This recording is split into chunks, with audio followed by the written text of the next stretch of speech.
الا للہ الدین الخالص، خبردار خالص دین اللہ ہی کا حق ہے۔ والذین والذین اتخذوا من دونہ اولیاء، اور جن لوگوں نے بنا رکھے ہیں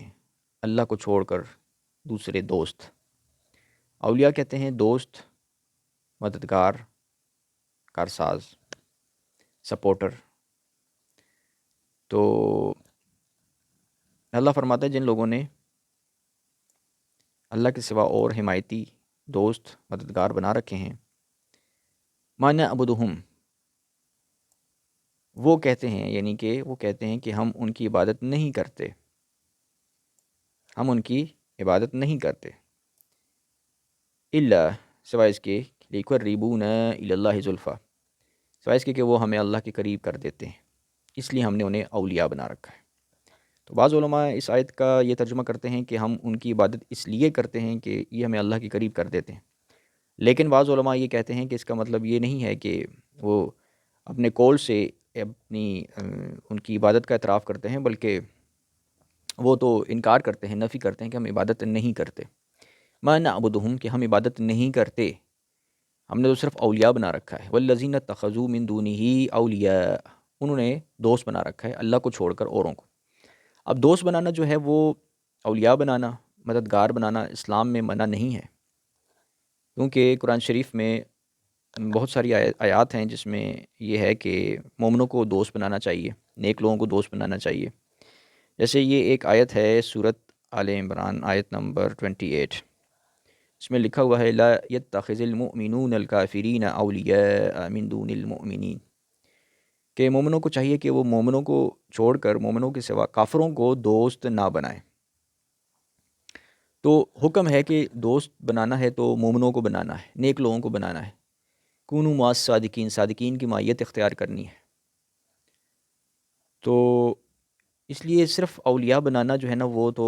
منع نہیں ہے۔ اور پھر اسلام میں مومنین جو ہوتے ہیں ان میں جو علماء کرام ہوتے ہیں، علماء دین ہوتے ہیں، انہیں پھر ہم اولیاء کرام کہتے ہیں کہ یہ معزز اولیاء ہیں،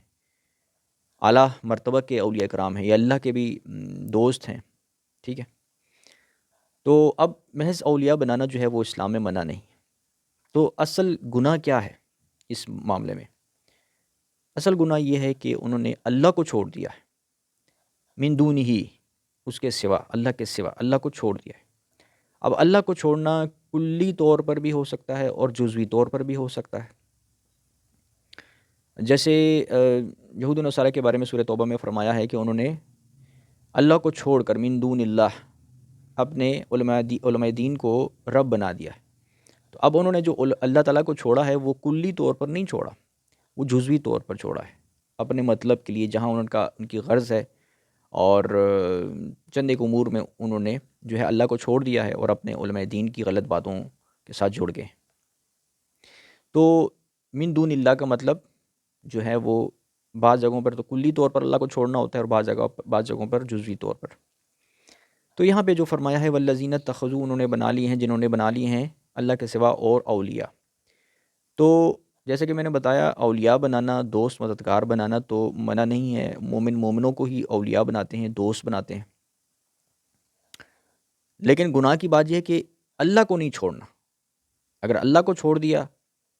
اور دوست بنا دیا دوسروں کو تو پھر یہ شرک ہو جائے گا۔ اصل شرک جو ہے وہ یہ ہوتا ہے کہ انسان اللہ تعالیٰ کو چھوڑ دیتا ہے اور پھر دوسرے انسانوں کو دوست بنا دیتا ہے۔ تو دوستی کرنا، دوست بنانا گناہ نہیں ہے، گناہ یہ ہے کہ آپ نے اللہ کو تو چھوڑ دیا ہے اور آپ نے دوسرے انسانوں کو دوست بنا رکھا ہے، اس دوستی پر آپ قائم ہو، تو یہ پھر شرک بن جاتی ہے۔ کیونکہ انسان کو تو اللہ تعالیٰ نے عبادت کے لیے پیدا کیا ہے، انسان کی جو زندگی ہے وہ اللہ کے لیے ہے، اللہ تعالیٰ انسان کا مالک ہے، خالق ہے۔ تو انسان کی زندگی پر چونکہ مرضی اللہ کی چلتی ہے اور اللہ نے حکم دیا ہے کہ تم نے میری مرضی کے مطابق زندگی گزارنی ہے، مومنوں کو دوست بنانا ہے، تو اب انسان کیا کرتا ہے؟ وہ اللہ کی بات نہیں مانتا، وہ اللہ کی بات نہیں مانتا۔ وہ اللہ کی بات کیسے نہیں مانتا؟ مثلا وہ نمازیں نہیں پڑھتا تو اس نے اللہ کو چھوڑ دیا۔ ایک انسان نے نماز چھوڑ دی تو اس نے اللہ کو چھوڑ دیا۔ ایک انسان نے اللہ نے فرمایا ہے کہ بد نظری نہیں کرنی، فحاشی نہیں کرنی، ٹھیک ہے، اور انسان اس گناہ سے باز نہ آئے وہ یہ کام کرے تو اس نے اللہ کو چھوڑ دیا۔ تو اللہ کو چھوڑنے کا مطلب یہ ہوتا ہے کہ انسان گناہ کرے یا اللہ تعالیٰ کی کسی معاملے میں بات نہ مانے، بظاہر وہ مسلمان بھی ہو، لیکن اگر اس نے اللہ کے کسی حکم کو چھوڑ دیا ہے پر عمل نہیں کیا تو اس نے گویا اللہ کو چھوڑ دیا جزوی طور پر۔ تو یہ مطلب ہے کہ انسان اللہ کو کسی خاص معاملے میں چھوڑ دے اور اپنی منمانی کرے اور دوسروں کو دوست بنا لے۔ تو اب یہ ہے کہ یہاں پہ جو اصل گناہ کی بات کی طرف اللہ تعالیٰ نے اشارہ فرمایا وہ یہ ہے کہ انہوں نے اللہ کو چھوڑ دیا ہے اور اوروں کو مددگار بنا دیا ہے۔ تو آگے فرمایا وہ لوگ کہتے ہیں کہ ما نعبدہم، کہ ہم عبادت نہیں کرتے،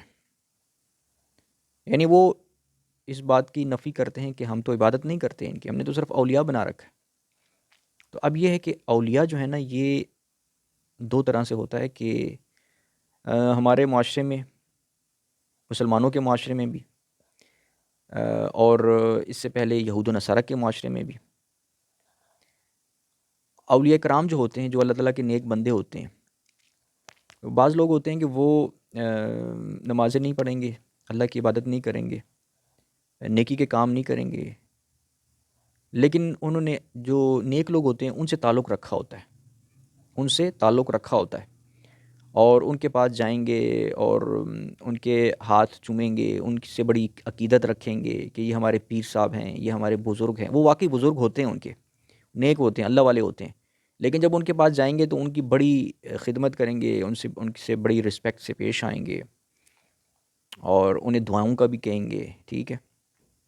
لیکن خود بے نمازی ہوں گے۔ ان کے سامنے تو شاید نماز ہی پڑھ لیں، ٹھیک ہے نا، ان سے اگر ملنے مسجد میں گئے ہیں تو بڑی نمازیں بھی پڑھ لیں گے بظاہر، لیکن جب واپس اپنے گھر میں آئیں گے تو پھر کوئی نماز وغیرہ نہیں پڑھیں گے، عبادتیں نہیں کریں گے، اللہ کا ذکر نہیں کریں گے۔ لیکن معاشرے میں انہوں نے ایسے مطلب اپنا بنایا ہوتا ہے کہ بس جو اللہ تعالیٰ کے جو نیک لوگ ہوتے ہیں، بزرگ ہوتے ہیں، اولیاء کرام ہوتے ہیں، ان سے تعلق رکھا ہوتا ہے، انہیں چندے بھی دیں گے، ٹھیک ہے نا، تاکہ وہ لوگ جو اولیاء کرام ہیں، بزرگ ہیں، وہ ان کی تعریف کریں، انہیں اچھا سمجھیں، نیک سمجھیں، کیونکہ انہیں نیک نامی چاہیے ہوتی ہے نا لوگوں کو۔ جو اولیاء کرام سے تعلق رکھنے والے ہوتے ہیں نا بظاہر بعض لوگ، تو انہیں نیک نامی چاہیے ہوتی ہے، اس لیے وہ بعض دفعہ انہیں چندے بھی دیں گے، زکوٰۃ بھی دیں گے، ٹھیک ہے، ان کی خدمت بھی کریں گے تاکہ ہماری معاشرے میں عزت برقرار رہے۔ عملی طور پر خود وہ بے نمازی ہوں گے، اللہ سے محبت کرنے والے نہیں ہوں گے۔ تو یہ ہوتا ہے، ان معنوں میں بھی یہ آیت اطلاق پاتی ہے کہ اللہ کو تو چھوڑ دیا ہے انہوں نے، اللہ کی تو عبادت نہیں کرتے صحیح معنوں میں، لیکن اوروں کو دوست بنایا ہوا ہے، اولیاء بنا رکھے ہیں، اور اولیاء میں جیسے کہ میں بتایا واقعی اللہ تعالیٰ کے اولیاء ہوتے ہیں، نیک لوگ ہوتے ہیں، اور اس طرح سے وہ یعنی کہ بس اپنے بزرگوں کے پاس ہی جائیں گے اور بزرگوں کا ذکر ہی کرتے رہیں گے گھروں میں۔ بعض دفعہ جیسے مرزائی قادیانی لوگ ہوتے ہیں، گھروں میں انہوں نے اپنے خلیفوں کی تصویریں لگائی ہوتی ہیں، اور جی ہمارے خلیفہ صاحب ہیں تو ہمارے خلیفہ کو اللہ نے بنایا ہے، خود بے نمازی ہوں گے، خود اللہ سے محبت نہیں کریں گے، اللہ کی عبادت نہیں کریں گے، لیکن بس اپنے گھروں میں خلیفوں کی تصویریں لگائی ہوتی ہیں۔ یہ بھی یعنی کہ اللہ کو تو چھوڑ دیا، مگر جو ہے وہ اپنے بزرگوں کا ذکر انہوں نے شروع کر دیا۔ تو یہ یعنی کہ اس طریقے سے بھی ہوتا ہے کہ بعض لوگ جو واقعی اللہ کے اولیاء ہوتے ہیں ان سے جڑے ہوتے ہیں اور اللہ کو چھوڑ دیا ہوتا ہے، وہ سمجھتے ہیں، پھر آگے کیا توجیہ پیش کرتے ہیں کہ ہم تو ان کی عبادت نہیں کر رہے، ہم نے تو بس ان کے ساتھ جڑے ہوئے ہیں، ان کے ساتھ ہم نے تعلق قائم رکھا ہوا ہے، اور یہ تو ہمیں اللہ کے قریب کرنے والے لوگ ہیں، ان کے ساتھ ہم جڑے ہوں گے تو ہم اللہ کے قریب ہو جائیں گے۔ اب چونکہ حقیقت میں بھی تو ایسا ہی ہوتا ہے کہ جو اللہ تعالیٰ کے اولیاء کرام سے جو انسان جڑے ہوتے ہیں، جو مومنین، یہ تو حکم ہے کونوا مع الصادقین، صادقین کی مائیت اختیار کرو، صحبت اختیار کرو، اور علماء دین کے ساتھ وابستہ ہونا یہ ضروری ہوتا ہے، اسلام کی تعلیم ہے کہ علماء دین سے دین سیکھنا ہے، ان کے ساتھ وابستہ ہونا ہے، قرآن اور دین جو ہے وہ ان سے سیکھنا ہے۔ تو ان سے انسان دین سیکھے گا، ان کی رسپیکٹ بھی کرتا ہے، ان کی عزت بھی کرتا ہے، ظاہر ہے جو اساتذہ کرام ہوتے ہیں، دینی اساتذہ ہوتے ہیں، ان کی عزت کرنی ہوتی ہے نا، یہ تو اسلام میں ضروری ہے کہ جو بڑے ہیں، بزرگ ہیں، ان کا ادب و احترام کرنا ہوتا ہے۔ جیسے انسان والدین کا ادب کرتا ہے تو ایسے ہی جو روحانی بزرگ ہیں، وہ دینی بزرگ ہیں، وہ روحانی والدین ہوتے ہیں، تو ان کا بھی ادب و احترام کرنا ہوتا ہے۔ تو اب کیا ہوتا ہے کہ جب انسان مسلمان مومنین اپنے علماء دین کا ادب و احترام کرتے ہیں تو اس سے وہ اللہ کا قرب حاصل کرتے ہیں۔ قرب اس طرح حاصل کرتے ہیں کہ وہ جو علماء دین ہوتے ہیں اللہ والے ہوتے ہیں وہ انہیں دین سکھاتے ہیں، قرآن سکھاتے ہیں، قرآن پڑھاتے ہیں، ٹھیک ہے نا، تو وہ نیک باتیں کرتے ہیں، اللہ کا ذکر کرتے ہیں، آپس میں جب بیٹھتے ہیں مجلس لگاتے ہیں وہ اللہ کا ذکر کرتے ہیں۔ اس طریقے سے جو اللہ تعالیٰ کے اولیاء ہوتے ہیں ان کے ساتھ وابستگی اختیار کرنے سے واقعتاً انسان جو ہے وہ اللہ کا قرب ہی حاصل کر رہا ہوتا ہے۔ تو اب مسئلہ کیا ہے؟ مسئلہ یہ ہے کہ اس آیت میں فرمایا کہ وہ اللہ کو چھوڑ دیتے ہیں اور بس اولیاء ہی انہوں نے بنائے ہوتے ہیں، یعنی اپنی جگہ پہ وہ اللہ والے، یعنی وہ عبادت کرنے والے نہیں ہوتے، نمازیں نہیں پڑھتے، مگر اولیاء کے ساتھ جب ملتے ہیں تو ان کے ساتھ بڑا اللہ کا ذکر بظاہر کر رہے ہوتے ہیں، صرف انہیں دکھانے کے لیے کہ ہم تو آپ سے وابستہ ہیں، اور انہیں یہ لگتا ہے کہ ہم اولیاء سے وابستہ ہو جائیں گے تو ہماری بخشش ہو جائے گی۔ وہ یہ تصور کرتے ہیں، یہ سمجھتے ہیں، خود وہ اللہ تعالیٰ کا ذکر نہیں کرتے، عبادتیں نہیں کرتے۔ تو اس لیے فرمایا کہ انہوں نے اللہ کو چھوڑ دیا، من دونہ ہی، اللہ کو چھوڑ کر انہوں نے اولیاء بنا رکھے۔ تو اصل مذمت اس چیز کی ہے، اور یہ ہوتی ہے اولیاء کی عبادت کرنا، کہ اللہ کو چھوڑ دیا آپ نے اور دوسروں کے لیے آپ، کیونکہ ریاکاری شرک ہے، ریاکاری شرک ہے، دین خالص اللہ کے لیے، جیسا اس آیت میں فرمایا الا للہ الدین الخالص، کہ خبردار دین جو ہے وہ خالص اللہ ہی کا حق ہے، اللہ کے لیے، عبادتیں اللہ کے لیے۔ کسی مومن بندے سے کو اولیاء بنانا، دوست بنانا، مددگار بنانا، اولیاء سے بزرگان دین سے تعلق رکھنا، یہ سب اللہ کے لیے ہوتا ہے، یہ اللہ کے لیے ہوتا ہے۔ یہ اس لیے نہیں ہوتا کہ ہم اپنا کوئی مفاد حاصل کر لیں گے یا ہم اپنے نام و نمود نیک نامی، شہرت، عزت حاصل کر لیں گے، اس لیے نہیں ہوتا۔ تو اگر اس لیے ہوگا تو پھر یہ شرک ہے۔ تو اس چیز کی مذمت ہے کہ انہوں نے اللہ کو تو چھوڑ دیا ہے مگر اولیاء بنا رکھے ہیں۔ تو اولیاء بنانا گناہ نہیں ہے، مگر اللہ کو کیوں چھوڑا؟ اللہ کو چھوڑ دیا، اس کا مطلب یہ ہے کہ وہ اللہ کے لیے جو ہے نا، انہوں نے مومنین کو اولیاء نہیں بنایا ہوا،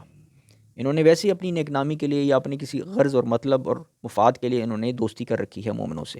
یا بزرگان دین کے ساتھ جو یہ جڑے ہوئے ہیں، یہ صرف کسی خاص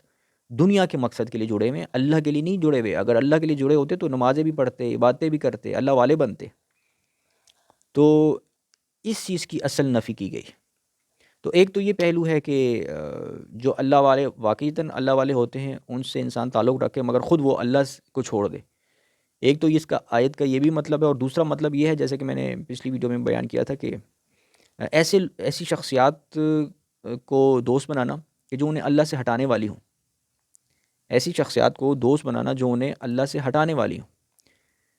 جیسے کہ والدین اگر غلط حکم دیں اس میں ان کے اطاعت کرنا، تو یہ ظاہر ہے انہیں والدین بھی دوست ہوتے ہیں، اولیاء ہوتے ہیں، مددگار ہوتے ہیں،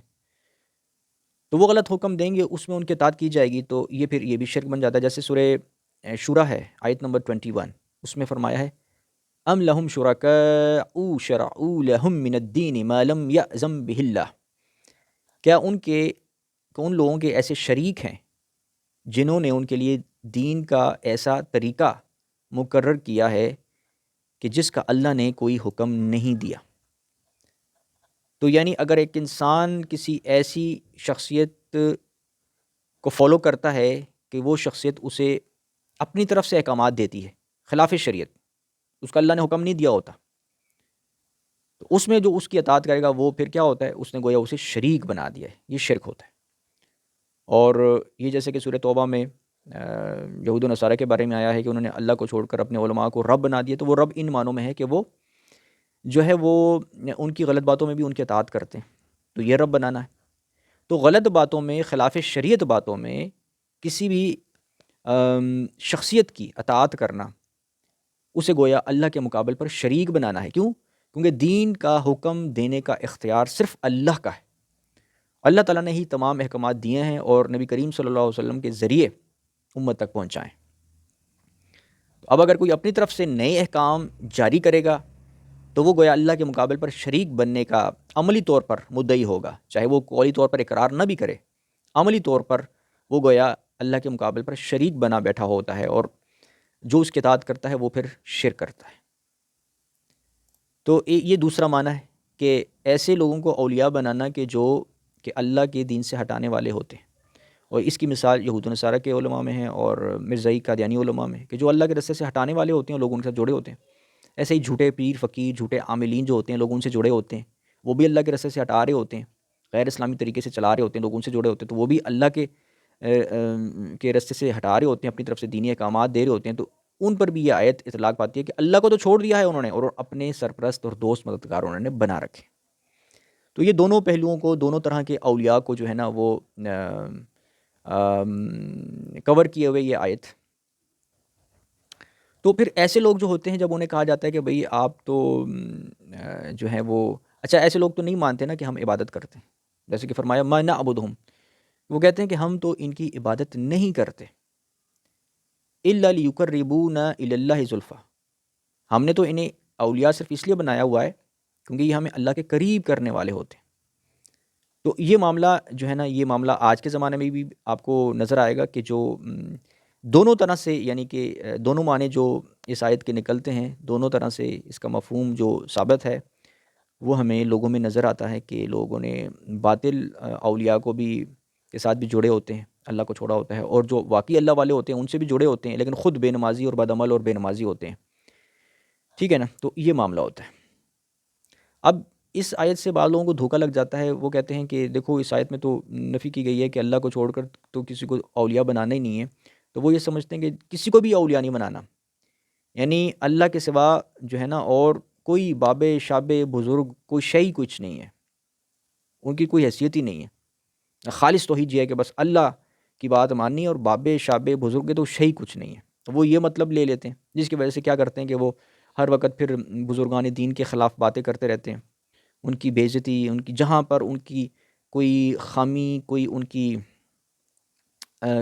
کوئی ذلت کا پہلو نکالتے ہیں کہ کہاں سے ان کو پکڑ کے ہم انہیں ذلیل کریں، ان کی غلطیاں اچھالیں، ان کی غلطیاں پکڑیں، اور وہ اسی کام میں لگے رہتے ہیں، اور وہ سمجھتے ہیں کہ جو لوگ بزرگان دین سے جڑے ہوئے ہیں وہ گویا ان کی پوجا کر رہے ہوتے ہیں، وہ ان کی عبادت کر رہے ہوتے ہیں۔ تو وہ یہ مطلب نکال لیتے ہیں غلط طریقے سے، یعنی کہ اس آیت کو سمجھتے ہیں، اور پھر وہ اولیاء دین، اولیاء کرام جو ہوتے ہیں، علماء اسلام کے جو بزرگان ہوتے ہیں، ان سے نفرت کرتے ہیں، یا اگر نفرت نہ بھی کریں تو ان کی رسپیکٹ نہیں کرتے، ان کی عزت نہیں کرتے، انہیں معمولی چیز خیال کرتے ہیں۔ اور ایک تو یہ ایکسٹریم ہے، اور دوسری ایکسٹریم یہ ہے کہ بعض لوگ صرف جو ہے نا وہ بس اولیاء ہی کرتے رہتے ہیں، یہ ہمارے بزرگان ہیں، یہ ہمارے بزرگ دین کے اولیاء ہیں، بس انہی سے جڑے ہوتے ہیں، لیکن خود نہ نمازیں پڑھیں گے، نہ نیک اعمال کریں گے، بس اپنے بزرگان کی قبر پہ جا کے تو ان سے جو ہے نا وہ وہاں پہ دعا کر لیں گے، یا اگر وہ اولیاء زندہ ہیں تو ان کے پاس جائیں گے، ان کی صحبت میں بیٹھیں گے، جیسے کہ میں نے بتایا ان کی خدمت کریں گے بس، تاکہ ان کی نظر میں وہ نیک ثابت ہو جائیں، تو وہ سمجھیں گے یہ ہماری گویا کہ اللہ کی سے قربت کا گویا ذریعہ بن گیا، وہ یہ سمجھتے ہیں۔ یہ دوسری ایکسٹریم ہے۔ تو اصل میں یہ دونوں چیزیں جو ہیں یہ غلط ہیں، باطل۔ اصل چیز یہ ہے کہ اللہ کو نہیں چھوڑنا، اللہ کو اگر آپ نے پکڑا ہوا ہے تو پھر آپ مومنین کو دوست بناؤ، پھر بزرگان دین سے بھی جڑو۔ اللہ تعالیٰ نے حکم بھی دیا ہے کہ جو اہل الذکر ہیں ان سے پوچھو، ان سے سوالات پوچھو، اپنا علم زیادہ کرو، جو اللہ تعالیٰ کے جو نیک بندے ہیں ان سے تعلق رکھو، ان کی معیت اختیار کرو، ان کی صحبت اختیار کرو۔ اور قرآن میں لکھا ہوا ہے کہ جو علماء ہیں وہی اللہ کی خشیت رکھتے ہیں، جو خشیت رکھنے والے لوگ ہیں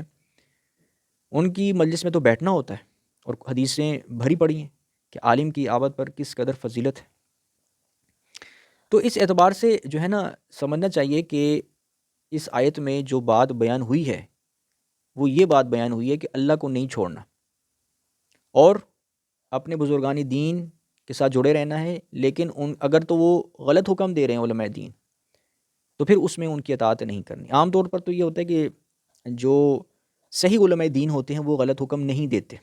وہ غلط حکم نہیں دیتے۔ جو ایسے عالم دین ہوتے ہیں کہ جو صحیح معنوں میں علماء نہیں ہوتے، جیسے مرزائی قادیانی ہیں، صحیح معنوں میں علماء دین نہیں ہوتے، تو پھر یہ ہے کہ اگر وہ ایسے علماء دین ہیں تو پھر ان سے ظاہر اختلاف بھی کرنا ہے، ان پر تنقید بھی کرنی ہے، اور ان سے الگ ہو جانا ہے۔ تو لیکن اگر اس میں بھی ان کی اطاعت کی جائے گی تو پھر وہ ظاہر ہے وہ رب بنانا ہوا یہود و نصارہ کی طرح۔ تو یہ معاملہ ہے۔ تو فرمایا کہ والذین اتخذوا من دونہ اولیاء ما نعبدهم الا لیقربونا الی اللہ زلفیٰ، جن لوگوں نے اللہ کو چھوڑ کر اور دوست بنا رکھے ہیں وہ کہتے ہیں کہ ہم تو ان کی عبادت نہیں کرتے، اور ہم نے انہیں اولیاء صرف اس لیے بنایا ہوا ہے، ان کو دوست اس لیے بنایا ہوا ہے کیونکہ یہ ہمیں اللہ کے قریب کر دیتے ہیں۔ ان اللہ یحکم بینہم فیما ہم فیہ یختلفون، بے شک اللہ ان کے درمیان فیصلہ فرما دے گا جس میں وہ اختلاف کرتے ہیں۔ تو تو یہ فیصلہ ظاہر ہے اس دنیا میں نہیں ہوگا، یہ مرنے کے بعد آخرت میں ہوگا۔ ان اللہ لا یہدی من ہوا کاذب کفار، بے شک اللہ ہدایت نہیں دیتا اس شخص کو جو جھوٹا اور نہ شکرا ہے۔ انا انزلنا الیک الکتاب بالحق فاعبد اللہ مخلصا لہ الدین، ہم نے اس کتاب کو آپ کی طرف حق کے ساتھ نازل فرمایا ہے، لہٰذا آپ خالصتاً اس کی حاکمیت تسلیم کرتے ہوئے صرف اسی اللہ کی عبادت کیجیے۔ اس آیت میں اللہ تعالیٰ نے یہ ارشاد فرمایا ہے کہ اللہ کی عبادت خالص نیت کے ساتھ کرنی چاہیے، دین کو خالص اللہ کے لیے ہی کرتے ہوئے عبادت کرنی چاہیے۔ اس کا مطلب یہ ہے کہ دنیا میں بعض لوگ جو عبادت کرتے ہیں ان کی نیت صاف نہیں ہوتی، ان کی نیت یہ ہوتی ہے کہ ہم دنیا میں ہم کچھ حاصل کر لیں، جیسے انسان دنیا میں بزنس کرتا ہے، ایجوکیشن حاصل کرتا ہے، پڑھتا ہے، لکھتا ہے، ڈگری لیتا ہے یا کوئی ہنر سیکھتا ہے، تو یہ ساری دنیا کی جو محنتیں کر رہا ہوتا ہے وہ اس لیے کر رہا ہوتا ہے تاکہ اسے دنیا مل جائے، نوکری مل جائے، پیسہ دولت مل جائے، شہرت عزت مل جائے۔ تو دنیا میں جو بھی انسان پروفیشن اختیار کرتا ہے اس کا مقصد روزی روٹی کمانا ہوتا ہے اور پیسہ دولت کمانا ہوتا ہے، جاب ہوتا ہے، شہرت ہوتی ہے، عزت ہوتی ہے، ٹھیک ہے۔ تو اب اللہ تعالیٰ اس آیت میں فرماتا ہے کہ دین کو خالص کرتے ہوئے اللہ تعالیٰ کی عبادت کی جائے، فَاعْبُدِ اللَّهَ مُخْلِصًا لَهُ الدِّينَ۔ اس کا مطلب یہ ہے کہ جب انسان عبادت کرتا ہے نا، اس میں خالص نیت یہ ہونی چاہیے کہ اللہ تعالیٰ کو راضی رکھنا ہے، راضی کرنا ہے۔ اللہ کا حکم ہے بس میں نے یہ کام کرنا ہے، چاہے مجھے اس سے پیسہ ملے، دولت ملے، نہ ملے، شہرت ملے، عزت ملے، نہ ملے، یعنی نیت ہی یہ نہیں ہونی چاہیے کہ مجھے دنیا ملے، بلکہ نیت ہی یہ ہونی چاہیے کہ اللہ راضی رہے گا، اللہ راضی ہوگا مجھ سے، میں یہ کام اس لیے کروں گا کیونکہ اللہ مجھ سے راضی ہوگا، چاہے لوگ مجھ سے راضی ہوں نہ ہوں، دنیا مجھ سے راضی ہو نہ ہو۔ تو نیت جو ہے نا وہ بالکل صاف ستھری ہونی چاہیے، کوئی بھی عبادت کا کام انسان کرے اس میں نیت بالکل صاف ستھری اللہ کے لیے ہونی چاہیے، تبھی وہ جو ہے نا عبادت بھی قبول ہوتی ہے۔ اس لیے حدیث بھی ہے انما الاعمال بالنیات، کہ اعمال کا دار و مدار نیتوں پر ہے، نیت اچھی ہوگی تو ثواب ملے گا، اور اگر نیت بری ہوگی تو ثواب نہیں ملے گا۔ جیسے حدیث میں بھی فرمایا کہ قیامت کے دن 3 قسم کے لوگ حاضر کیے جائیں گے اور ان سے اللہ جب پوچھے گا، حساب کتاب لے گا۔ اس میں فرمایا کہ ایک آدمی ہوگا کہ جس نے قرآن پڑھا ہوگا، قاری ہوگا، یعنی قرآن کا علم رکھتا ہوگا، عالم دین ہوگا، اس سے پوچھا جائے گا کہ تم نے قرآن پڑھا تو تم نے تمہارے پاس علم تھا قرآن کا، تو تم نے اس کا استعمال کیسے کیا؟ تو وہ بندہ کہے گا کہ میں نے تو قرآن پڑھا، سیکھا، سمجھا، لوگوں کو سکھایا، تیری راہ میں میں نے یہ کام کیا۔ تو اللہ تعالیٰ فرمائے گا تو جھوٹا ہے، تو نے قرآن اس لیے پڑھا، قرآن کا علم اس لیے سیکھا تاکہ تجھے دنیا میں لوگ تیری واہ واہ کریں اور تو ایک عالم دین مشہور ہو جائے، تیری عزت ہو جائے، شہرت ہو جائے، نیک نامی ہو جائے۔ تو وہ ہو گئی، جب وہ ہو گئی تمہارا مقصد پورا ہو گیا، وہی تھا، لہٰذا اب تمہیں اس کا قیامت کے دن اجر نہیں ملے گا۔ تو اسے حکم دیا جائے گا، اس کے بارے میں فرشتوں کو کہا جائے گا کہ اسے جہنم میں دھکیل دو، تو اسے جہنم میں دھکیل دیا جائے گا۔ تو علم اس نے کس لیے سیکھا تھا، قرآن کس لیے پڑھا تھا، قرآن کس لیے سمجھا تھا؟ تاکہ وہ دنیا میں عالم دین مشہور ہو جائے اور اس کی ذریعے جو ہے وہ عزت اور شہرت، نیک نامی، لوگوں کی واہ واہ سنیں۔ تو اس لیے علم اس لیے نہیں سیکھنا چاہیے قرآن کا علم اس لیے سیکھنا چاہیے خالص اللہ کے لیے، تاکہ انسان اس کو پڑھے سمجھے، اللہ کی رضا کے لیے اسے لوگوں کو سکھائے اور خود اس پر عمل بھی کرے۔ تو آج کے زمانے میں بھی اگر آپ دیکھیں بہت سارے ایسے لوگ آپ کو ملیں گے، نظر آئیں گے کہ جو کہ بظاہر قرآن کا علم رکھتے ہیں، دین کا علم رکھتے ہیں، لیکن روزانہ کی بنیادوں پر ان کا مقصد یہ ہوتا ہے کہ بس دوسروں کے ساتھ بحث مباحثے کریں، دوسروں کو ذلیل و رسوا کریں، دوسرے علماء کی بے عزتی کریں، اور بس اپنے آپ کو ہیرو بنانا، اپنے آپ کو اوپر لانا، اپنے آپ کو ہیرو بنانا، دوسروں کو زیرو بنانا۔ دوسروں کے خلاف باتیں کرنا، دوسروں کی غلطیاں اچھالنا کہ دوسرے نے تو یہ بات غلط لکھی ہے، دوسرے نے تو یہ بات غلط بول دی، حالانکہ یہ طریقہ درست نہیں ہے، کیونکہ دین کے معاملے میں نبی سے رسول سے غلطی نہیں ہو سکتی، لیکن جو نبی اور رسول نہیں ہوتے، جو عام انسان ہوتے ہیں، جو علماء دین ہوتے ہیں، جو اولیاء اللہ ہوتے ہیں، ان سے تو غلطی ہو سکتی ہے۔ تو لہٰذا کسی کی غلطی دیکھ کر، علمی غلطی دیکھ کر فوراً اس کو پکڑ لینا اور اسے دنیا میں تشہیر کر دینا اور اس کی بنیاد پر اسے ذلیل کرنا، یہ چیز تکبر ہے، یہ اسے تکبر کہتے ہیں۔ تکبر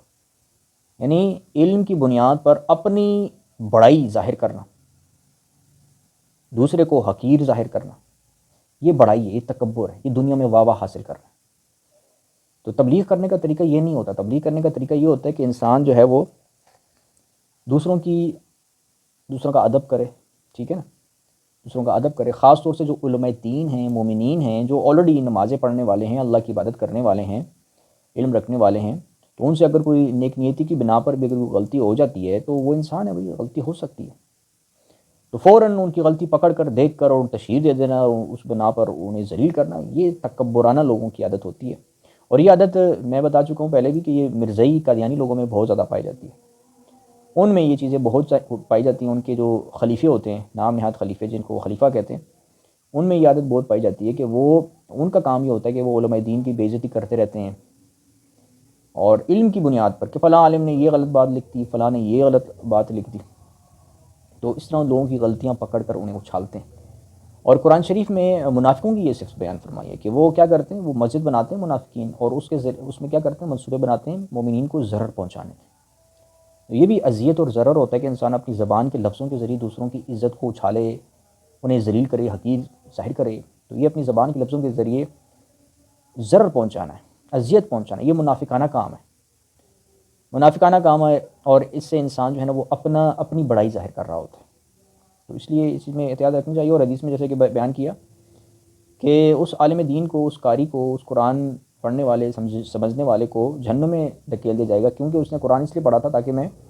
تاکہ وہ جو ہے وہ دنیا میں واہ واہ حاصل کرے، نیک نامی حاصل کرے۔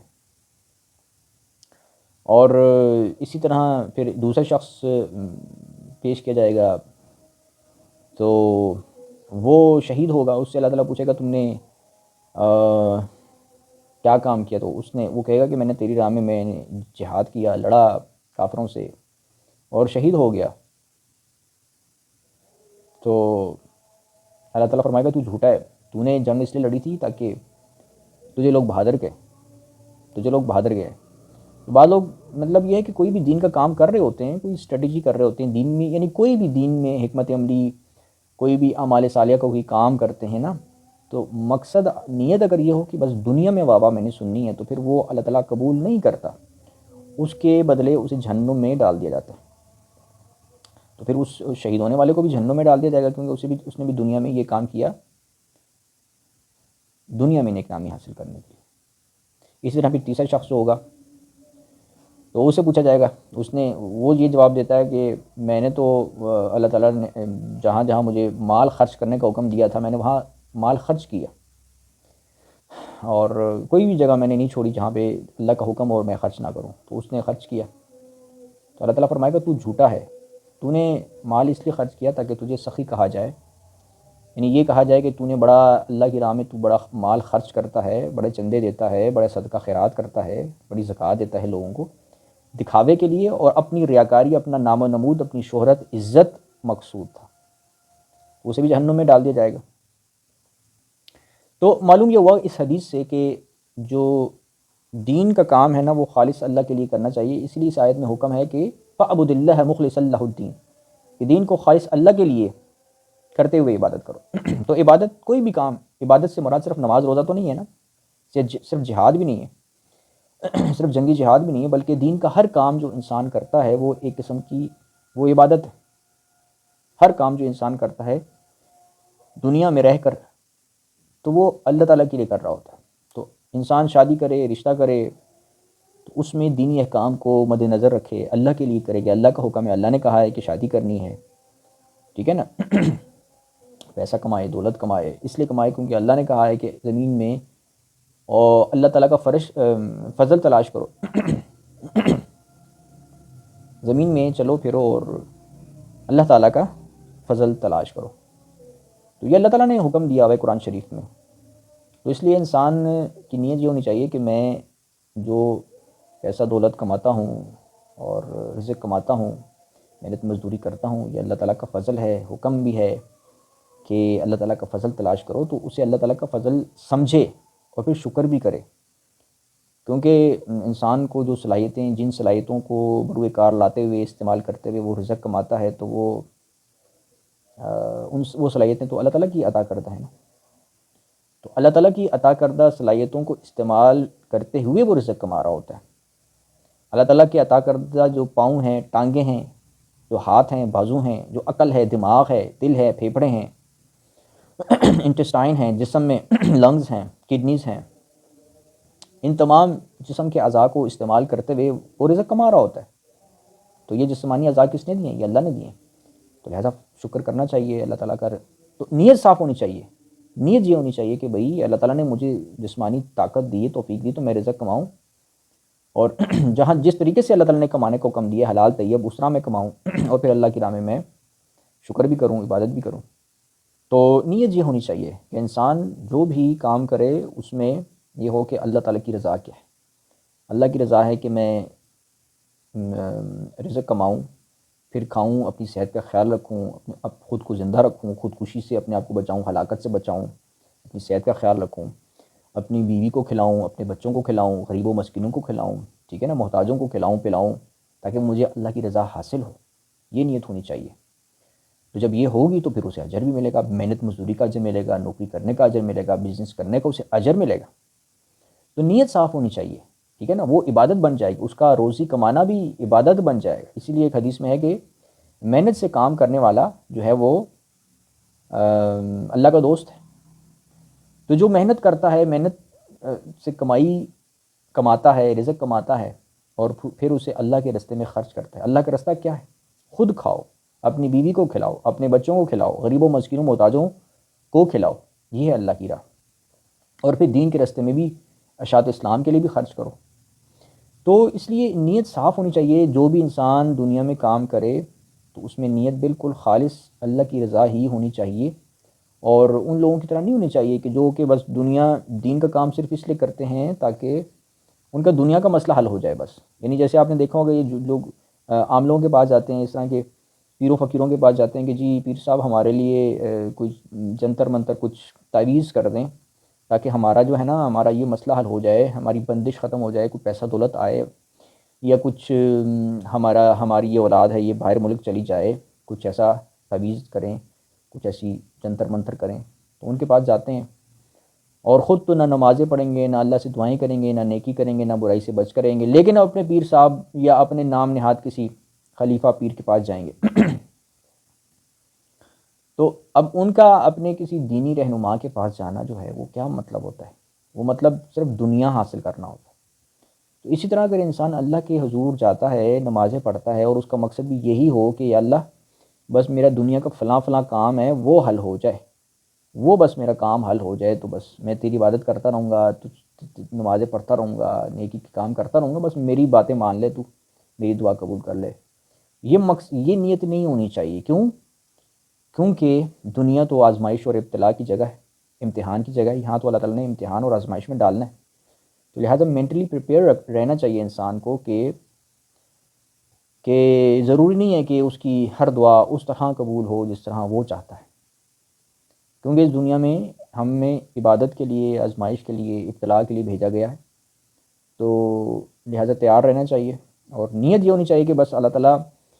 جو ہیں وہ میں نے اللہ کے لیے، چونکہ اللہ کا حکم ہے نماز پڑھو، عبادت کرو، اس لیے میں نے یہ کام کرنا ہے، عبادت کرنی ہے، اللہ کی باتیں ماننی ہے. باقی مجھے دنیا میں فائدہ ملے نہ ملے، لوگ میری بےزتی کریں، لوگ مجھے ذلیل کریں، مجھے پیسہ دولت نہ ملے، میں غریب رہ جاؤں، میں تنہا رہ جاؤں دنیا میں، جیسی بھی مشکلات مجھ پر آتی ہیں میں صبر کروں، شکر کروں، اور اللہ کی رضا پر راضی رہوں. یہ نیت ہوگی تو یہ ہے خالص دین کو خالص کرتے ہوئے اللہ کی عبادت کرنا. یہ مطلب ہے. اللہ فرماتا ہے اِنَّا أَنزَلْنَا إِلَيْكَ الْكِتَابَ بِالْحَقِّ فَاعْبُدِ اللَّهَ مُخْلِصًا لَهُ الدِّينَ. ہم نے اس کتاب کو آپ کی طرف حق کے ساتھ نازل فرمایا۔ حق کے ساتھ نازل فرمایا مطلب یہ کہ ہر چیز بالکل صحیح ہے اور ہر چیز معقول ہے، صحیح ہے، صحیح درست باتیں اللہ تعالیٰ نے نازل فرمائیں، کوئی چیز غلط نہیں ہے، باطل نہیں ہے، گمراہ کن نہیں ہے، تو ہر چیز صحیح ہے، حق ہے، تو لہٰذا دین کو خالص کرتے ہوئے اللہ کی عبادت کرو۔ آگے فرمایا الا للہ الدین الخالص والذین اتخذوا من دونه اولیاء ما نعبدهم الا ليقربونا الى الله زلفى ان اللہ يحكم بینہم فیما هم فیہ یختلفون ان اللہ لا یہدی من هو کاذب کفار۔ یاد رکھو بندگی خالصتاً اللہ ہی کے لیے، یعنی دین خالص اللہ ہی کے لیے، یعنی دین جو ہے وہ خالص اللہ کے لیے، کسی انسان کی خوشنودی کے لیے نہیں ہے، اپنے کسی ذاتی مفاد کے لیے نہیں ہے، یا دنیا میں کوئی چیز حاصل کرنے کے لیے نہیں ہے، بلکہ خالص اللہ کے لیے ہے۔ الا للہ الدین الخالص، بندگی، دین، عبادت وغیرہ سب کچھ جو ہے وہ اللہ کے لیے، جیسے کہ ایک آیت میں اللہ تعالیٰ نے قرآن شریف میں فرمایا بھی ہوا ہے کہ کل کہہ دو، کل ان صلاتی و نسکی و محیایا و مماتی للہ رب العالمین، کہہ دو کہ میری باتیں، میری قربانیاں، میرا جینا، میرا مرنا سب اللہ رب العالمین کے لیے، تو سب کچھ اللہ تعالیٰ کے لیے ہونا چاہیے۔ دین جو ہے وہ عبادت بھی ہے، دین کہتے ہیں زندگی گزارنے کے طریقے کو بھی، تو زندگی گزارنے کا جو بھی طریقہ ہے اور جو بھی آپ کام کرتے ہیں زندگی میں، وہ سب اللہ کی مرضی کے مطابق ہوگا، اسے کہتے ہیں دین، خالص دین اللہ کے لیے یہ ہے۔ تو فرمایا یاد رکھو دین خالصتاً اللہ تعالیٰ ہی کے لیے ہے۔ جن لوگوں نے اللہ کے علاوہ کارساز بنا رکھے، اولیاء، دوست، یار، مددگار بنا رکھے، جن لوگوں نے اللہ کے علاوہ کارساز بنا رکھے، یعنی ایک طرف اللہ تعالیٰ کی کو بھی مانتے ہیں، اللہ کی بھی عبادت کرتے ہیں، اور دوسری طرف انہوں نے دوسرے کارساز بھی اپنے بنا رکھے، جیسے قرآن شریف میں یہود و نصارہ کے بارے میں بھی آیا ہوا ہے سورہ توبہ میں غالباً، کہ یہود و نصارہ نے اللہ کے سوا جو ہے وہ اپنے علماء دین کو بھی رب بنا رکھا، تو من دون اللہ کے سوا اوروں کو بھی، علماء کو بھی، اپنے دینی پیشوا کو بھی رب بنا رکھا ہے۔ تو اس کا کیا مطلب ہے؟ مطلب یہ کہ وہ اللہ کو بھی مانتے ہیں اور وہ اپنے دینی پیشواؤں کو بھی رب بناتے ہیں، ٹھیک ہے؟ تو من دون اللہ کا مطلب یہ نہیں ہے کہ اللہ کو بالکل چھوڑ دیتے ہیں، بلکہ مطلب یہ ہے کہ اللہ تعالیٰ کی بھی عبادت کرتے ہیں اور ساتھ میں شرک بھی کر رہے ہوتے ہیں، ساتھ میں اپنے علماء دین کو بھی رب بنایا ہوتا ہے۔ تو آج بھی آپ یہود و نصارہ سے پوچھ لیں، وہ اللہ کو بھی مانتے ہیں، وہ یہ تو نہیں کہتے کہ ہم اللہ کو نہیں مانتے۔ تو یہاں بھی فرمایا کہ والذین اتخذوا من دونہ اولیاء، جن لوگوں نے کارساز بنا رکھے ہیں، دوست بنا رکھے ہیں، ولی بنا رکھے ہیں اللہ کے علاوہ، وہ کہتے ہیں کہ ہم تو ان کی عبادت صرف اس لیے کرتے ہیں کہ وہ ہمیں اللہ سے قریب کر دیں، الا لیقربونا الی اللہ زلفی، کہ وہ اللہ تعالیٰ کے قریب ہمیں کر دیں، ہم اس لیے ان کی عبادت کر رہے ہوتے ہیں۔ تو یعنی جس طرح یہود و نصارہ عبادت کرتے ہیں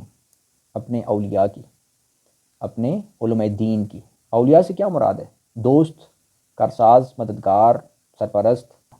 تو اب جو یہود و نصارہ کے بارے میں قرآن میں آیا ہے کہ انہوں نے بھی اللہ کو من دون اللہ کے سوا اوروں کو، اپنے علماء دین کو، راہبوں کو اولیاء بنا رکھا ہے، وہ بھی انہی معنوں میں ہے کہ رب بنا رکھا ہے، وہ رب بنا رکھا ہے، یعنی کہ وہ بھی شرک کر رہے ہوتے ہیں۔ تو اب رب کا مطلب ہے پالنے والا، تو وہ کن معنوں میں ان کے ساتھ جڑے ہوتے ہیں کہ یار یہ ہم نے اگر ان کی نافرمانی کر دی تو یہ ہمارے خلاف فتوے لگا دیں گے، فتوے لگا لیں گے تو ہماری سوسائٹی میں ہماری پھر کوئی عزت ہی نہیں ہوگی، تو ہمیں فائدہ نہیں ہوگا، ہمارا روزگار جو ہے نا وہ ترقی نہیں کرے گا، ہماری تو بدنامی ہو جائے گی نا معاشرے میں، اگر ہمارے ان علماء دین نے ہمارے خلاف فتوے لگا دیے تو ہماری تو پھر بدنامی ہو جائے گی، تو جب بدنامی ہو جائے گی تو پھر اس لیے ہم جو ہے نا وہ اپنے ان علماء دین کے خلاف نہیں بولتے، بس جو کچھ یہ کہہ رہے ہیں نا، بس چاہے غلط ہے چاہے صحیح ہے، چاہے حلال ہے چاہے حرام ہے، کچھ بھی وہ غلط بات بھی بول رہے ہیں، بس چپ چاپ اس کی بات مانتے جاؤ، ان کی باتیں مانتے جاؤ، اور تاکہ جو ہے نا وہ ہمارا رزق روٹی پانی سب چلتا رہے. تو گویا انہوں نے رب بنایا ہوتا ہے، گویا پالنے والے وہ ہیں، رزق دینے والے گویا علماء دین ہیں. یہ ہے یہود و نصارہ کا اپنے علماء دین کو رب بنانا. اور یہی مرزائیت قادیانیت میں بھی یہی چیز ہے. انہوں نے بھی اپنے نظام کو، اپنی خلافت کو رب بنایا ہوا ہے کہ اگر انہوں نے اس کو چھوڑ دیا تو پھر ان کی روزی روٹی بند ہو جائے گی، ان سے بائیکاٹ ہو جائے گا، رشتے ناطے ختم ہو جائیں گے نا. تو یہ ہے رب بنانا. اور یہاں پہ ہے اولیاء بنانا. اولیاء بنانا بھی یہی ہے کہ اللہ کو چھوڑ کر انہوں نے اوروں کو اولیاء بنا رکھا ہے. والذین اتخذوا من دونہ والذین اتخذوا من دونہ اولیاء، کہ جن لوگوں نے اللہ کے سوا اور اولیاء بنا رکھے. ما نعبدہم، وہ ان کی عبادت نہیں کرتے، الا لیقربونا الی اللہ زلفی، سوائے اس کے کہ یعنی وہ یہ کہتے ہیں عبادت اس لیے کرتے ہیں کہ یہ ہمیں اللہ کے قریب کر دیتے ہیں. تو جیسے قادیانیت میں وہ اپنی خلافت سے، نظام سے جڑے ہوئے ہیں، تو کیا کہتے ہیں یہ ہم تو ان سے اس لیے جڑے ہوئے ہیں کہ یہ ان سے جڑے ہوں گے نا تو اللہ ہم سے راضی ہوگا، اللہ ہم سے خوش اسی لیے ہوگا کیونکہ یہ اللہ تعالیٰ کی بنائے ہوئے خلیفے ہیں، تو اللہ کا بنایا ہوا نظام ہے، تو ہم تو الہی جماعت ہیں، تو ہم ان کے ساتھ اس لیے رہیں گے تو ہم سے اللہ راضی ہوگا، ہمیں اللہ کی قربت حاصل ہوگی. وہ یہ کہتے ہیں. یہود و نصارہ بھی یہی کہتے ہیں کہ ہم اپنے علماء دین سے اس لیے جڑے ہوئے ہیں کیونکہ اللہ راضی ہوگا، اللہ کی قربت ہمیں حاصل ہوگی. تو وہ اس لیے ان کے ساتھ جڑے ہوتے ہیں. اور جوڑنا کن معلوم ہے کہ ان کی غلط باتوں میں بھی ان کی اطاعت کر رہے ہوتے ہیں، ان سے اختلاف نہیں کرتے، اور ان کی باطل چیزوں میں ان سے کنارہ کش نہیں کرتے، کنارہ کش اختیار نہیں کرتے. ٹھیک ہے. تو یہ ہے کہ اولیاء بنانا یہ ہے اور عبادت کرنا یہ ہے. اب یہ ہے کہ جو اسلام میں اولیاء کرام کا تصور ہے، اولیاء کرام کون ہوتے ہیں؟ جو علماء دین ہوتے ہیں، نیک پرہیزگار علماء ربانیین جو ہوتے ہیں نا، یہ اولیاء کرام ہوتے ہیں. تو اب اسلام میں کیا تعلیم ہے کہ اطیعوا اللہ و اطیعوا الرسول و اولی الامر منکم فان تنازعتم فی شیء فردوہ الی اللہ والرسول، کہ اگر اولی الامر میں بھی سے بھی تنازع ہو جائے، اختلاف ہو جائے، تو معاملہ، حکم، فیصلہ جو ہے وہ اللہ رسول کی طرف لے جانا ہے. یعنی جو اللہ نے بات کی ہے اس کو فالو کرنا ہے، جو رسول نے بات کی ہے صلی اللہ تعالیٰ علیہ وآلہ وسلم اس پر عمل کرنا ہے. یہ نہیں کہ جی اولو الامر سے اختلاف تو ہو گیا لیکن ابھی بھی اولو الامر کی غلط بات تھی ماننی، ایسا نہیں. یعنی کہ اگر اولو الامر جو ہے وہ خلاف شریعت بات کر رہے ہوں، اللہ رسول کے رستے سے ہٹا رہے ہوں، تو اس میں اولو الامر کی بات نہیں ماننا. اگر مانو گے تو یہ گویا تم نے اسے اولیاء بنا لیا، یہ تم نے گویا اسے رب بنا لیا. جیسے یہود و نصارہ نے اپنے علماء دین کو رب بنایا، جیسے مرزائی قادیانیوں نے اپنے خلیفہ اور نظام کو اولیاء بنایا. تو یہ پھر وہ ہوگا اگر ان کی غلط باتوں میں بھی ان کی اطاعت کی. تو اسلام میں یہ تصور ہے، والدین غلط حکم دے تو اطاعت نہیں کرنی، کوئی اسلام میں کوئی حکمران ہے وہ اگر کوئی غلط حکم دے تو اس میں اطاعت نہیں کرنی. تو ہمارے سامنے دیکھیں خلفائے راشدین جو تھے، انہوں نے یہ بات بیان فرمائی تھی جب وہ خلیفہ بنے تھے کہ اگر ہم کوئی ایسی بات کریں جو اسلام سے ہٹ کرو، اللہ رسول کے حکم سے ہٹ کرو، تو اس میں ہماری اصلاح کرو، ہمیں سیدھا کر دو. تو وہ انہوں نے معیار اس لیے رکھا تھا تاکہ آئندہ جو خلفاء آنے والے ہوں گے یا حکمران بنیں گے اسلام میں، امت میں، وہ اس طریقے سے جو ہے نا وہ کام کریں. وہ یہ نہ سمجھیں کہ ہم نے جو بات کر دی ہے بس وہ حتمی ہے، وہ فائنل ہے. حالانکہ خلفائے راشدین کا مقام جو ہے وہ آج کل کے امت کے حکمرانوں سے بہت بلند ہے، اور ویسے حکمران خلفائے راشدین جیسے تھے کبھی پیدا نہیں ہو سکتے، کیونکہ وہ صحابہ بھی تھے، ان کے بارے میں نبی کریم صلی اللہ علیہ وسلم نے بشارتیں بھی سنائی تھیں، وہ جنتی تھے، تو ان کا مقام تو بہت بلند تھا. اس کے باوجود انہوں نے امت کے لیے یہ کرائٹیریا مقرر کیا کہ حکمران یہ بات کرتا ہے کہ اگر ہم نے کوئی غلط بات ہم سے ہو جائے تو ہمیں ہماری اصلاح کرنی ہے. تو یہ بات انہوں نے کیوں فرمائی تھی؟ اس لیے کیونکہ یہ قرآن کے مطابق ہے کہ فَإِن تَنَازَعْتُمْ فِي شَيْءٍ فَرُدُّوهُ إِلَى اللَّهِ وَالرَّسُولِ. تو اسلام میں اولیاء کرام کا یہ جو ہے نا معیار ہوتا ہے کہ ان سے انسان جڑتا ہے، ان کی صحبت میں بیٹھتا ہے، ان سے علم سیکھتا ہے، دین کا علم سیکھتا ہے، روحانیت کا علم سیکھتا ہے، اور ان کا ادب و احترام بھی کرتا ہے. ٹھیک ہے. اور حدیث میں بھی علماء دین کی بڑی فضیلت بیان ہوئی ہے، قرآن شریف میں بھی علماء دین کی فضیلت بیان ہوئی ہے کہ علماء دین جو ہیں وہ علماء جو ہیں وہی اللہ کی خشیت سب سے زیادہ رکھتے ہیں. پھر اسی طرح احادیث میں فرمایا ہے کہ عالم کی عابد پر بہت زیادہ فضیلت ہوتی ہے۔ تو جو علماء دین ہیں، جو علماء ربانیین ہیں، جب انسان ان کی صحبت میں بیٹھتا ہے تو واقعی وہ اللہ تعالیٰ کے قریب ہوتا ہے، اللہ کا قرب حاصل کرتا ہے، اللہ کا قرب حاصل کرتا ہے، کیونکہ وہ دین سکھاتے ہیں، وہ اللہ رسول کے رستے پر چلاتے ہیں، ٹھیک ہے۔ لیکن پھر اس چیز کا فائدہ اٹھاتے ہوئے جو علماء سو ہوتے ہیں وہ پھر آ جاتے ہیں، وہ کہتے ہیں دیکھیں آپ ہمارے ساتھ جڑ جائیں تو آپ کو بھی اللہ کا قرب حاصل ہوگا، کیونکہ ہم تو علماء دین ہیں، ہمارے ساتھ جڑ جائیں تو آپ کو اللہ کا قرب حاصل ہوگا۔ تو پھر وہ اس چیز کا فائدہ اٹھاتے ہیں، اور یہ فائدہ پھر ظاہر ہے یہود و نصارہ کے علماء دین نے اٹھایا، یہ مرزائی قادیانی کے علماء دین اٹھاتے ہیں، ٹھیک ہے۔ اب یہ جو مرزائی قادیانی لوگ ہیں یہ بھی اپنے آپ کو مسلمان ہی کہتے ہیں، اپنے آپ کو مسلمان پوری دنیا میں مشہور کرتے ہیں، تو اب یہ فائدہ اٹھا رہے ہوتے ہیں۔ دراصل اللہ تعالیٰ نے، اسلام نے تو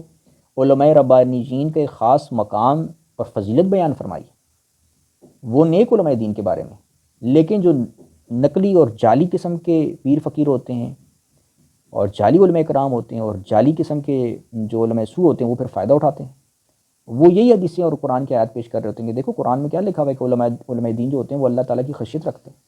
حدیث میں کیا لکھا ہوا ہے کہ عالم کی عابد پر بڑی فضیلت ہے، تو لہٰذا ہم تو عالم دین ہیں، ہمارے ساتھ جڑ جاؤ۔ تو یہ مرزائی خلیفے پھر اسی طرح لوگوں کو دھوکہ دیتے ہیں، لوگ ان کے ساتھ جڑ جاتے ہیں، جھوٹے پیر فقیر جو ہوتے ہیں وہ بھی ایسی دھوکے دے رہے ہوتے ہیں، تو لوگ ان سے جڑ جاتے ہیں اور پھر ان سے ایسی قربت، ایسی محبت کرتے ہیں، جیسے قرآن میں لکھا ہوا ہے کہ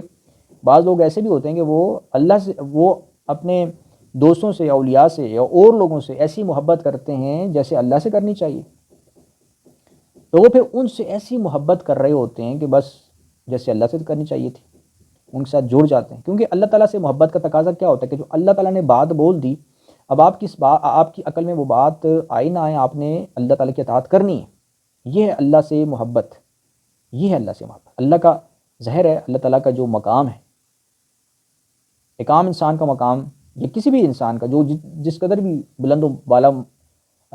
منصب پر فائز ہو، اللہ تعالیٰ تک تو نہیں پہنچ سکتا۔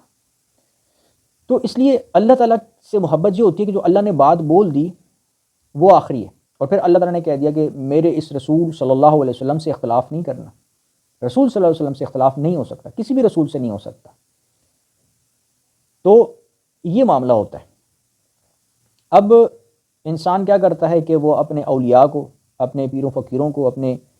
جو مذہبی پیشوا ہوتے ہیں یا اپنے اولیاء کرام ہوتے ہیں ان کو بھی یہی درجہ دے دیتا ہے کہ ان سے بھی اختلاف نہیں ہو سکتا، انہوں نے بھی جو بات بول دی بس وہی فل اینڈ فائنل ہے۔ تو جس کا نتیجہ کیا نکلتا ہے کہ پھر جو اسی چیز کا فائدہ اٹھاتے ہوئے جو کہ جعلی اور نقلی پیر فقیر ہوتے ہیں، جعلی علماء کرام ہوتے ہیں، انہیں تو کرام بھی نہیں کہنا چاہیے، کرام کہتے ہیں مطلب جو عزت والا ہوتا ہے، تو جعلی جو علماء ہوتے ہیں پھر وہ اس چیز کا فائدہ اٹھاتے ہیں۔ اور جیسے کہ میں نے بتایا مرزائیت میں، قادیانیت میں یہ ان کے علماء ہوتے ہیں، مرزائی قادیانی علماء، ان کے خلیفے، وہ پھر اس چیز کا فائدہ اٹھاتے ہیں، اور اتنا علم تو ان کے پاس خود بھی نہیں ہوتا، لیکن بنے ہوتے ہیں علماء، اور لوگوں سے کہتے ہیں کہ بھئی ہم سے اختلاف نہیں کرنا، قادیانی لوگوں سے اختلاف نہیں کر سکتے، اور اگر کریں تو پھر ظاہر ہے انہیں پھر سزا دی جاتی ہے کہ کیوں خلیفہ صاحب سے اختلاف کیا، قادیانی خلیفہ سے۔ تو یہ ہے کہ اس آیت میں جو فرمایا ہے کہ وہ اپنے اولیاء کی عبادت اس لیے کرتے ہیں۔ عبادت سے کیا مراد ہے؟ عبادت کا ذکر ہے یہاں پہ اطاعت کا ذکر نہیں ہے،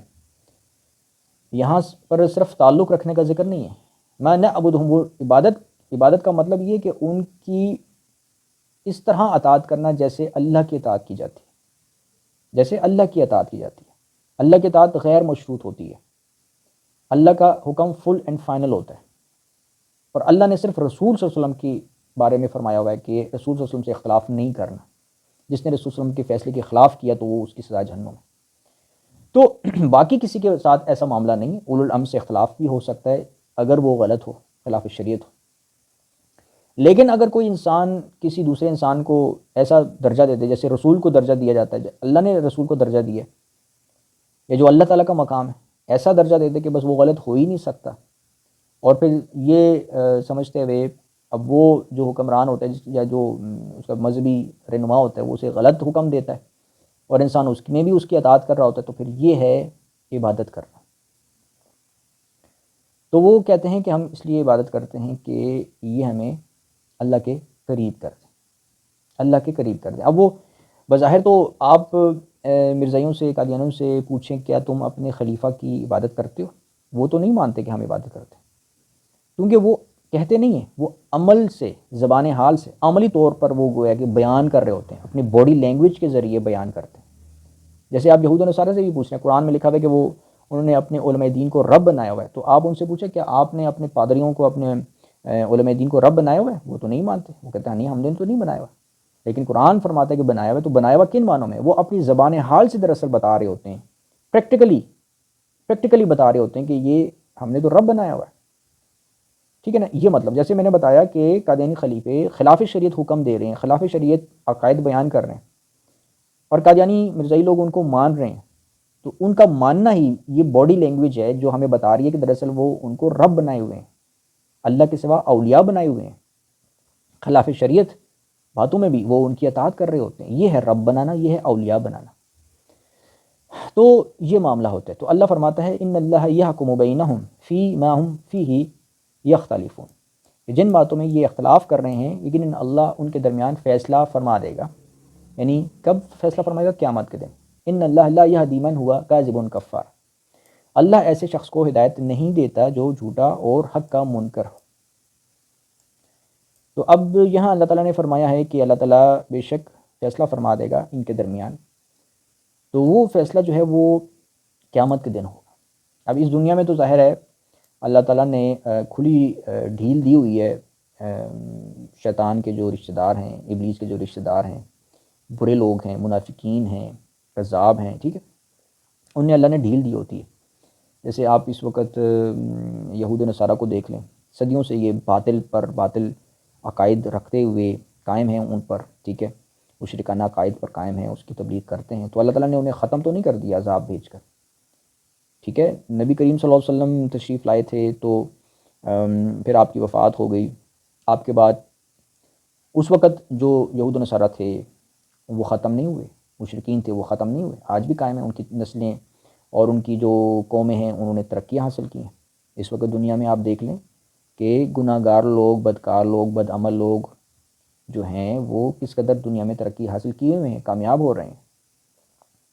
کیوں؟ کیونکہ یہ سب ابلیس کے رشتہ دار ہوتے ہیں اور انہیں اللہ تعالیٰ نے ڈھیل دی ہوئی ہے۔ تو یہ معاملہ ہوتا ہے کہ اللہ تعالیٰ برے لوگوں کو ڈھیل دیتا ہے، اور اس لیے فیصلہ یہاں پہ اس دنیا میں نہیں ہوتا کہ اسی دنیا میں ہر چیز کا فیصلہ ہو جائے کہ کون حق ہے کون باطل ہے۔ حق اور باطل کا جو ہے نا وہ اندازہ بندے نے خود ہی قرآن پڑھ کے لگانا ہے۔ اللہ تعالیٰ کی جو احکامات ہیں، باتیں ہیں، شریعت ہیں، ان کو پڑھ کر خود بندے نے اس کا عقل انسان کو دی ہوئی ہے نا، تو اس سے فیصلہ کرنا ہے۔ انسان کے دل میں اللہ تعالیٰ نے جو ہے نا وہ جو ایک خاص کیفیت پیدا کی ہوئی ہے حق اور باطل کو شناخت کرنے کی، الہام کی ہوئی ہے اللہ تعالیٰ نے انسان کی فطرت میں، تو اس سے انسان نے فیصلہ کرنا ہے کہ کیا حق ہے اور کیا باطل ہے، کون صحیح ہے کون غلط ہے۔ اور قرآن کو اللہ تعالیٰ نے ہدایت قرار دیا ہے، میزان، فرقان، برہان قرار دیا ہے کہ قرآن کو پڑھیں گے تو ہمیں پتہ چلے گا کہ کون حق ہے اور کون باطل ہے۔ تو قرآن میں لکھا ہوا ہے کہ بھئی ایسے لوگوں کو اللہ تعالیٰ ڈھیل دیتا ہے، برے لوگوں کو اللہ تعالیٰ ڈھیل دیتا ہے۔ جو سچے لوگ ہوتے ہیں ان کی بھی اللہ تعالیٰ تائید و نصرت فرماتا ہے، مدد فرماتا ہے، لیکن برے لوگوں کو بھی مٹاتا نہیں ہے دنیا سے، ختم نہیں کرتا، انہیں بھی ڈھیل دیتا ہے، کیونکہ یہ دنیا ایسی ہی چل رہی ہے کہ یہاں پہ حق بھی رہے گا، باطل بھی رہے گا، دونوں چلتے رہیں گے، اور ایک امتحان رہے گا انسانوں کے لیے۔ کچھ لوگ حق کی طرف رجوع کریں گے اور کچھ لوگ باطل کی طرف جائیں گے۔ اسی لیے میں نے بتایا جیسے کہ قرآن میں لکھا ہوا ہے کہ دیکھیں برے لوگ بھی ہوتے ہیں، برے لوگ بھی ترقی کریں گے،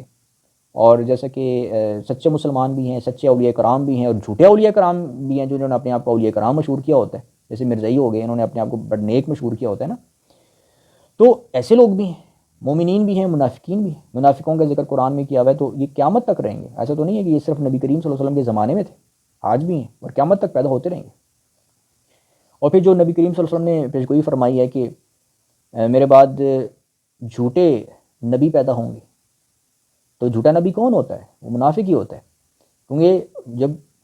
نبی آتا ہے نا، جھوٹا نبی آتا ہے، تو وہ کیا کہتا ہے؟ پہلے بھی جتنے جھوٹے نبی آئے یا جھوٹے مہدی آئے، انہوں نے کیا کہا؟ انہوں نے کہا کہ بھئی ہم تو مسلمان ہیں، ہم تو قرآن کی طرف بلانے والے ہیں، وہ اللہ رسول کا نام استعمال کرتے ہیں۔ تو یہ منافقوں کی صفت ہوتی ہے۔ سورہ منافقون میں جیسے کہ فرمایا ہے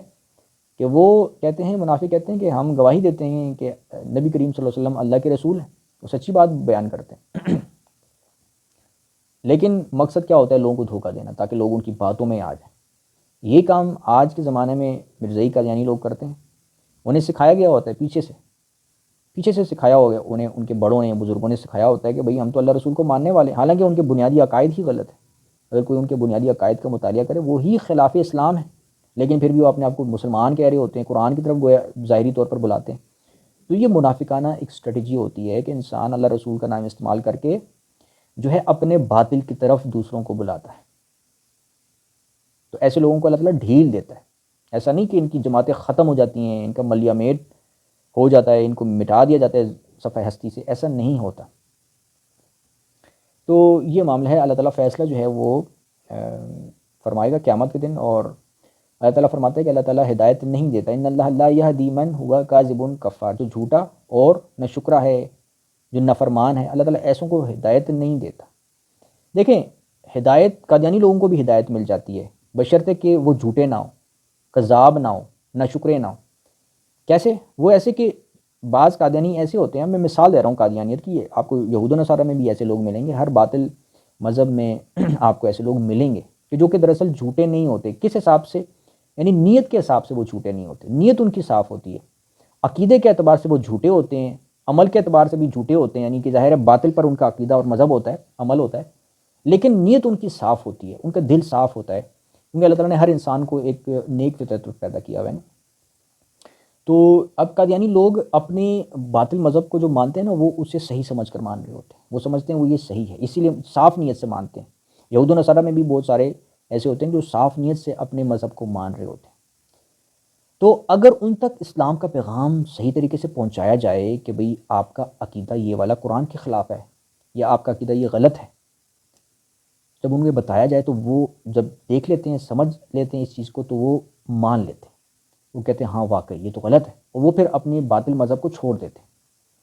تو اگر تو ان کی نیت اور دل صاف ہوتا ہے نا، تو اللہ تعالیٰ انہیں ہدایت دیتا ہے۔ لیکن اگر وہ کاذب ہوں، جیسے فرمایا ان اللہ لا یہدی من ہوا کاذب کفار، اگر وہ کاذب ہوں، ناشکرے ہوں، کاذب ہوں یعنی جھوٹے ہوں، انہیں پتہ ہو کہ یار یہ ہمارا عقیدہ غلط ہے، اسلام میں لکھا ہوا ہے کہ نبی نہیں آ سکتا، قرآن میں لکھا ہوا ہے، حدیث میں لکھا ہوا ہے، لیکن ہم تو اپنے مرزا کو نبی مان رہے ہیں، تو اور انہیں پتہ ہو کہ ہم غلط ہیں لیکن وہ مانتے رہے، بس ایسے بندے کو پھر اللہ نے ہدایت کبھی نہیں دیں گے۔ جو سچا بندہ ہوگا نا، جس کو پتہ چلے گا، کہ جس کو بتایا جائے گا کہ یار یہ تمہارا عقیدہ غلط ہے، اور جب وہ دیکھ لے دلیل، تو وہ پھر مان لے گا۔ جو سچا ہوگا نا وہ مان لے گا، وہ ہاں یار یہ تو غلط ہے، میں نہیں مانتے اس غلط عقیدے کو، تو اسے اللہ تعالیٰ کیا ہدایت دے گا۔ اسی طرح فرمایا کفار، کہ وہ ناشکرا بھی نہ ہو، نافرمانی کرنے والے بھی نہ ہو، یعنی نیت اس کی صاف ہو۔ اس کی نیت دیکھیں، قرآن شریف میں یہود و نصارہ کی بھی بعض آیات میں تعریف بیان کی ہوئی ہے کہ ان میں بعض نیک لوگ بھی ہوتے ہیں، بعض نیک لوگ بھی ہیں، ابھی بھی یہود و نصارہ میں ایسے بعض لوگ ہوں گے، یقیناً ہوں گے، کہ جو نیک بھی ہوں گے۔ وہ نیک اس اعتبار سے ہوں گے کہ ان تک یعنی کہ وہ بچے ہوں گے، جوان ہوئے ہوں گے، انہوں نے اپنے مذہب کا علم حاصل کیا ہوگا، لیکن نیت ان کی صاف ہوگی، نیت یہ ہوگی کہ ہاں ہماری نظر میں تو یہ صحیح ہے، لیکن وہ یعنی کہ نیک نیتی سے اس پر قائم ہوتے ہیں، اور وہ پھر ظاہر ہے جب بڑے ہوتے ہیں، وہ پھر انہیں اسلام کی تبلیغ کی جاتی ہے، وہ پھر چھوڑ دیتے ہیں اپنے باطل مذہب کو۔ یہ بھی ہوتا ہے نا۔ تو انسان باطل مذہب کو چھوڑتا کیوں؟ وہ اس لیے چھوڑتا ہے کہ وہ اپنے مذہب کو تو صحیح نیت سے اس نے مانا ہوتا ہے، لیکن جب اس پر کھلتا ہے کہ یار یہ تو میرا مذہب غلط ہے، تو پھر وہ اسے چھوڑ دیتا ہے۔ تو ایسے لوگ عیسائیوں میں، یہودیوں میں پائے جاتے ہیں کہ جو کہ جب ان تک اسلام کی تبلیغ پہنچائی جاتی ہے تو وہ پھر مسلمان ہو جاتے ہیں، اور قادیانوں میں بھی ایسے لوگ ہوتے ہیں جو مسلمان ہو جاتے ہیں۔ تو یہ ہے کہ انسان کو ناشکرا نہیں ہونا چاہیے۔ اللہ تعالیٰ کی ناشکرے سے کیا مراد ہے؟ اللہ تعالیٰ نے عقل، آنکھیں، دماغ، پیر، ہاتھ، سر، یہ سب کچھ جو انسان کو اللہ تعالیٰ نے جسم دیا ہوا ہے، زندگی دی ہوئی ہے، انسان اس چیز کو محسوس کرے، سمجھے، یہ اللہ نے دی ہوئی ہے نا، تو میں نے شکر کرنا ہے، میں نے اس وجود سے، اس زندگی سے اللہ تعالیٰ کی باتیں ماننی ہیں، اللہ تعالیٰ کی مرضی کے مطابق زندگی بسر کرنی ہے۔ یہ ہوتا ہے شکر گزار بندہ۔ اور جو ایسا نہیں ہوتا، جو اس چیز کو سوچتے ہی نہیں ہے کہ مجھے اللہ تعالیٰ نے، یہ اللہ نے پیدا کیا، کیوں پیدا کیا، میں دنیا میں کیوں آیا، بس وہ اپنی زندگی کی رنگ رلیوں میں، خوشیوں میں، عیش و عشرت میں منہمک رہتا ہے، مبتلا رہتا ہے، وہ ہوتے ہیں ناشکرا۔ وہ سوچتے نہیں، عقل اللہ نے کس لیے دی ہوئی ہے؟ ابھی سوچو ذرا کہ تم دنیا میں کیوں آئے ہو، کس لیے آئے ہو۔ تو وہ ناشکرا جو بندہ ہوتا ہے نا، جو دنیا کے عیش و عشرت میں بس منہمک ہوتا ہے، پھر اللہ اس سے بھی ہدایت نہیں ملتی، کہ جو دنیا کے عیش و عشرت میں مبتلا ہوتا ہے اور اللہ تعالیٰ کے بارے میں نہیں غور کرتا کہ میں دنیا میں کیوں آیا، مجھے اللہ نے دنیا میں کیوں بھیجا، تو ایسا بندہ نافرمان بھی ہوتا ہے اللہ کا، ناشکرہ بھی ہوتا ہے. ایسے بندے کو اللہ تعالیٰ ہدایت نہیں دیتا. اور ایسے ہی کاذب بندے کو کہ جب اس پر کھل جاتا ہے کہ یار میرا عقیدہ تو غلط ہے اور وہ پھر بھی اس پر قائم رہے، تو وہ پھر کاذب ہوتا ہے، وہ پھر اسے ابھی اللہ تعالیٰ ہدایت نہیں دیتا. تو قرآن میں اللہ تعالیٰ نے دیگر آیت میں فرمایا ہوا ہے کہ ہم انہیں اپنی راہیں دکھاتے ہیں جو ہمارے راستے میں جد و جہد کرتے ہیں. جاہدو، جو اللہ تعالیٰ کی راہ میں جہاد کرتا ہے، جد و جہد اختیار کرتا ہے، مجاہدہ کرتا ہے. یعنی مطلب کیا؟ مطلب یہ کہ کچھ غور و فکر کرتا ہے. اللہ نے عقل دی، اس پر غور و فکر، اس کے ذریعے غور و فکر کرتا ہے کہ میں دنیا میں کیوں آیا، انسان کو اللہ نے کیوں پیدا کیا، اور تمام اللہ تعالیٰ کی نشانیاں جو اللہ تعالیٰ نے اس کائنات میں رکھی ہوئی ہیں ان پر غور کرتا ہے. جو اللہ تعالیٰ تک پہنچنا چاہتا ہے، یعنی اللہ تعالیٰ کا علم حاصل کرنا چاہتا ہے، ہدایت لینا چاہتا ہے، تو جس کے دل میں تڑپ ہوتی ہے، چاہے وہ یہودی ہو، چاہے وہ نصرانی ہو، چاہے وہ قادیانی ہو، چاہے وہ جو بھی باطل مذہب سے تعلق رکھتا ہو، تو اگر جس کے دل میں یہ سچی نیت ہونا تو اسے اللہ تعالیٰ ہدایت دے گا انشاءاللہ، کیونکہ اس کی نیت صاف ہے. لیکن اگر اس پر کھل جائے کہ یار چھوڑو، دین کو چھوڑو، اللہ کو معاذ اللہ چھوڑ دو، اس پر کوئی ان باتوں پر، دین کی باتوں پر کوئی غور و فکر نہ کرو، بس اپنی رنگ رلیوں میں، دنیا کی موج مستیوں میں غرق رہو، مبتلا رہو، بس یہی چیزیں ہیں، دنیا ہی ہیں بس،